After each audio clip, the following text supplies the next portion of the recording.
Videos देखने के लिए सब्सक्राइब करें जनसत्ता.com, बेल आइकन दबाकर पाएं लेटेस्ट नोटिफिकेशंस। नमस्कार, जनसत्ता में आपका स्वागत है। मंजूरी के वक्त जिस कोवैक्सीन पर सबसे ज्यादा हंगामा हुआ था, वही कोवैक्सीन अब 81% प्रभावी साबित हुई है। भारत बायोटेक ने कोवैक्सीन के फेज 3 क्लिनिकल ट्रायल्स के अंतिम नतीजे जारी किए। कोवैक्सीन के ये नतीजे महत्वपूर्ण इसलिए हैं क्योंकि भारत में इस वक्त कोरोना के खिलाफ 2 वैक्सीन का इस्तेमाल हो रहा है, कोवैक्सीन और सीरम इंस्टीट्यूट ऑफ इंडिया की कोविशील्ड।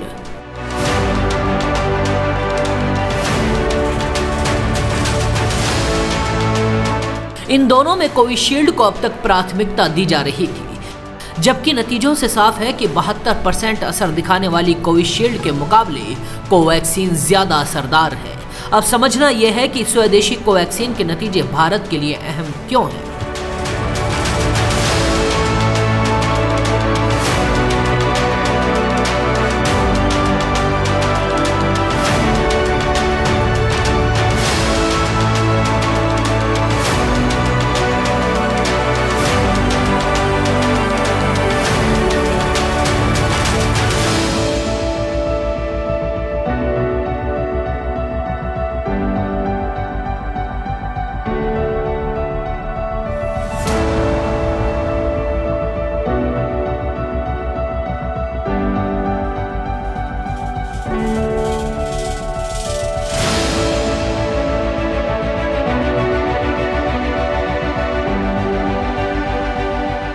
इन नतीजों के साथ कोवैक्सीन दुनिया की सबसे ज्यादा प्रभावी वैक्सीन में शामिल हो गई है।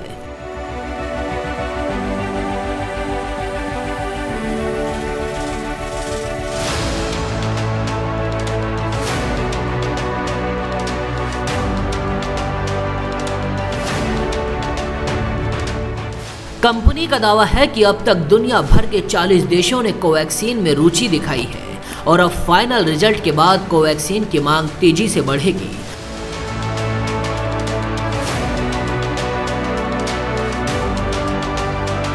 कोवैक्सीन का 81% असरदार होना भारत के लिए इसलिए बेहतर है क्योंकि कोवैक्सीन को भारत की परिस्थितियों के हिसाब से बनाया गया है। कोवैक्सीन को 2 से 8 डिग्री टेम्परेचर तक में स्टोर किया जा सकता है। कोवैक्सीन को ओपन वॉल पॉलिसी भी मिलती है, यानी एक शीशी को खोलने के बाद उसको 25 से 30 दिन तक इस्तेमाल किया जा सकता है। इससे वैक्सीन की वेस्टेज 10 से 30% तक कम होगी, जबकि कोविशील्ड की शीशी को खुलने के 4 घंटे तक ही इस्तेमाल करना जरूरी होता है। कोवैक्सीन की एक और खास बात यह है कि कोरोना वायरस के छोटे मोटे बदलाव में ये वैक्सीन असरदार साबित होगी।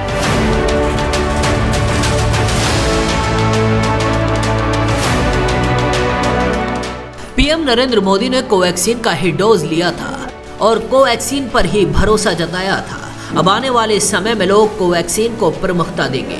दुनिया में भी इसकी मांग बढ़ने वाली है। कोवैक्सीन बनाने वाली कंपनी भारत बायोटेक की प्लानिंग सालाना 70 करोड़ डोज बनाने की है। ब्राजील के साथ यूनाइटेड अरब अमीरात को भी कोवैक्सीन सप्लाई होने वाली है। तो ऐसी ही बड़ी खबरों के लिए बने रहिए जनसत्ता के साथ।